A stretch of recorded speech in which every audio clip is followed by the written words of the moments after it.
What's up, Roller Journal listeners? Let's get ready for episode 2 of Roller Chronicles. I just got to the backyard. It's about 1:30. Yeah, 1:30 p.m. A nice day. You see behind me some blue skies. You look over here, still blue, partially cloudy. There's some clouds up there, but for the most part, we got a good day, right? So you see, the birds are active. They're ready to get fed. I'm just getting here, so I'm gonna feed everybody. I always do a walkthrough first, right? I'll take a look. I made a pot of greens, so the greens look a little scarce, but they're gonna fill back up quick anyway. So I had to do this because the wind was blowing from the north, south, and was blowing right into these individuals. So I had to do this. And this right here is a Lisa project now. Remember, I had a Lisa project in this cage at first. It was back in the back. What I did was I took this box out and just put some perches in there. This is now a big kit box, but I'm gonna divide it in half. So it's gonna be top and the bottom. So I got a little work cut off for me right there. It's gonna be 2 kit boxes. This is a big kit box, and that's my regular kit box. So that's that. So you see my feed. I feed 16% mixed grain, which is called Royal Race. This is what I give them. The only thing I don't like about this is the barley. The birds pretty much don't really eat the barley. The breeders don't really eat that much. So I like the mix, but I would just take the barley out, totally out, and probably replace it with a few more Austrian peas and a little safflower. That's what I would add to this. Austrian peas and a little safflower, and leave it like that. Now it'll be good. The corn is fine, don't hurt nothing. They eat the corn, no problem. So I had to do this to keep the elements off this bird. So I got me like a little tent.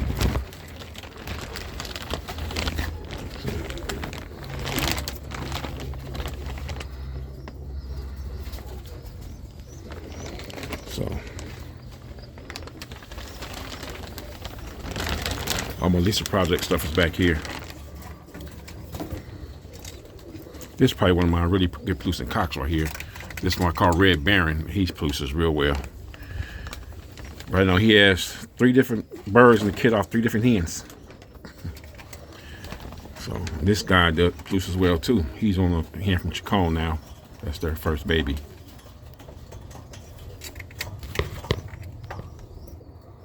Yeah, I'm expecting big things out of these. So it's pretty much a Lisa project now. Look at from the view from the other side. Need my waters and stuff. For the most part, it's pretty cool.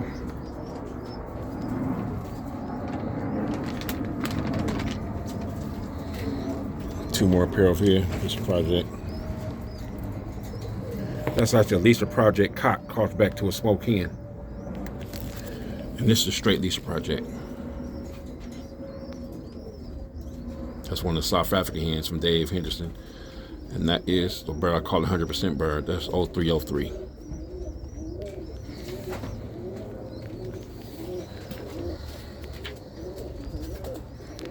So right now, for to feed these birds, I need to get her to give me a GoPro.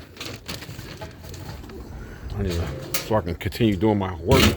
So I have to hold my phone. I can show y'all what's going on.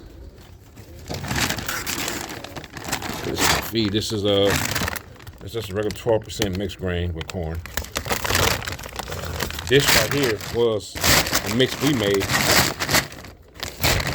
So what I did was right here, when the birds don't eat all the feed, I just dump it in here.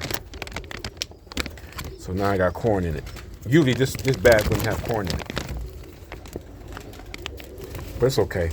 I'm not flying no birds right now anyway. So once I start flying, I get the other mix. It won't have corn in it at all. But for right now, it is what it is. Right now, that's what I got. So I'm just feeding the birds right now. Nothing special. So that's the first thing I do is look back here. I looked over there. I'm gonna take y'all over there. But y'all seen, okay, I showed y'all that. I'm gonna go in there and talk about a few pair. and stuff like that.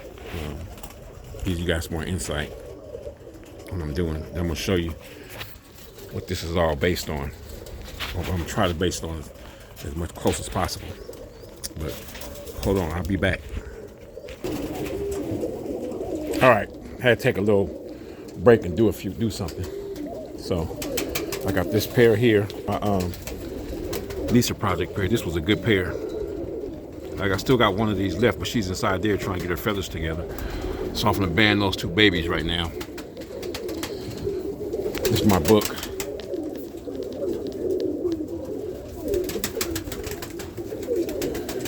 A friend of mine made that for me. He made it. I bought one to support him, and I changed it a little bit to fit me. So I'm feeding the breeders now. So I can already tell that one of them eggs right there is not even fertile. But it's an old cock, you know, but all the babies pretty much hatched. Let's first of all, one of these. Let me see what's going on up here.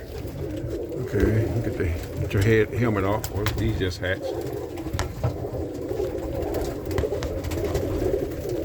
So they pretty much all start hatching close to the same time. Them just hatched, those hatched. She just laid her eggs again. I just paired them back up. So last one we see when that many eggs hatched. Now pretty much everybody eggs hatched except for theirs should be hatching soon. And these should be hatching soon too. Oh, they already hatched. Okay. So the only ones got to hatch is these. They just laid that one because the first set, like I said, it was fighting. The cock down here jumped up here, was fighting, broke the egg. One egg was good, one was bad. The one that broke was a good egg, and the bad one I had to throw away, so they laid again. And these should be hatching right about now. Wait a minute, let me look at these. Hold on, guys. Like one of these is gonna be fertile and one isn't. So I'll leave it like that. I'm gonna take me. And this was the pair I just put together. And I think these hatched already. Yeah. So, we got it cracking now. So, this pair is a repeat pair. This pair that's going here is a new pair. This is also a repeat pair. This is a new pair. Never broke up really. Everything else is new. Right here is a repeat pair. As a matter of fact, this pair right here made that hen right there. So repeat pair, new pair, new pair, new pair. Repeat pair. This cock, that hen. So I'll just come in and look. Now, when I put some of these pairs together, like this pair, it's my tortoiseshell cock. He's on one of these birds. He throws some really nice birds, actually very nice birds. I just get sometimes that be really frequent, not really kid sensitive, but really frequent, so they can throw their kid off. So the kid be having a lot of activity, but pretty good birds overall. By putting them on a Lisa bird, I kind of want to take some of that extra activity out so the birds can hold up and load up and just go closer to the brakes, more so on the brakes instead of this all the time. That's my train of thought. I always think like that. I've always thought that way. So every pair is designed to get some kind of balance between frequency and kid sensitivity. You know what I'm saying? Every pair is designed to that. We're going toward the kid sensitivity range, but I want to get the kid sensitivity at a more frequent level. So I'm just going to fly and I pulled birds in here out that weren't flown 2 years, short times, and a few were off pairs that did well that weren't flown. The whole plan is to get all the birds in the loft or in the breeding stalls, whatever, that were flown and exhibited, or birds that are known to produce what I want them to do. That's my plan. I knew by watching the birds, I can get birds to spin. I can get birds. Some days they tear up the skies, and some days they don't. Some days they go individual. I wanted more consistency. What makes it harder is the bird of prey makes it harder, but don't make it impossible. You know, so I get a chance to see some things and see some things I want to see. I just can't keep some of the birds around to make it easier for me. So I just got to keep working. So, and that's what I'm doing. I'm still working. I made a conscious decision to bring in other birds, so that I have a higher percentage of birds that want to go on the break. So even when they take one or two, I got two or four left. That's just the numbers. I'm trying to play like a numbers game. Not bring a whole lot more birds, just a whole lot more birds for a certain specific reason. That's all. They're not. Let me see. I got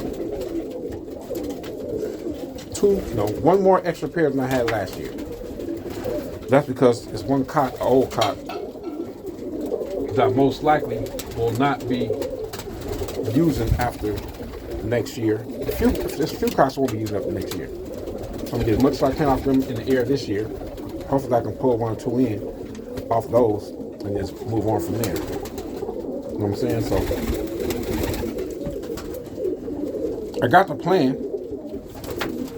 I just gotta hope everything work out for me. So I figured out, in order to get different results, I had to do something different. I changed something up. So that's what I did. I'm not gonna keep staying behind and stuff like that. I'm gonna do what I gotta do to get better. I'll stay, try to become competitive. Maybe try to win one of these things and just get close. I know I get the point that there's only one winner no matter how you look at it. That's when I can't get close. So I'm gonna ban these birds.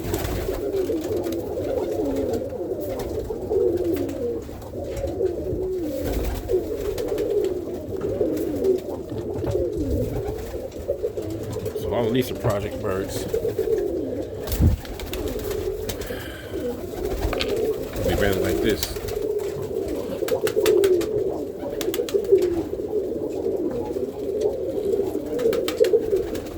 That says LP times KL, which means Lisa Project by Keith London.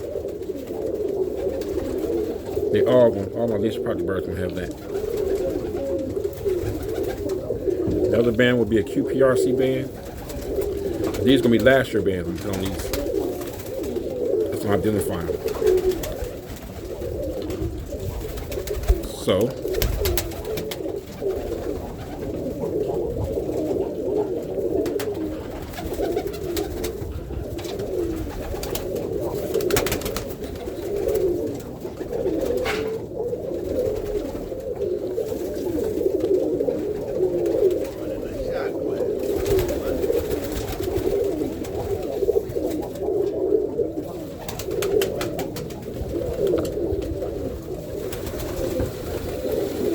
that's what I'm doing pretty much. Not a big long video, just a little update of what I'm doing. And what we're gonna do? Select, breed, fly, select again, repeat. Keith London, Pro Agenda, / KL Phoenix Rollers, Roller Chronicles. Peace.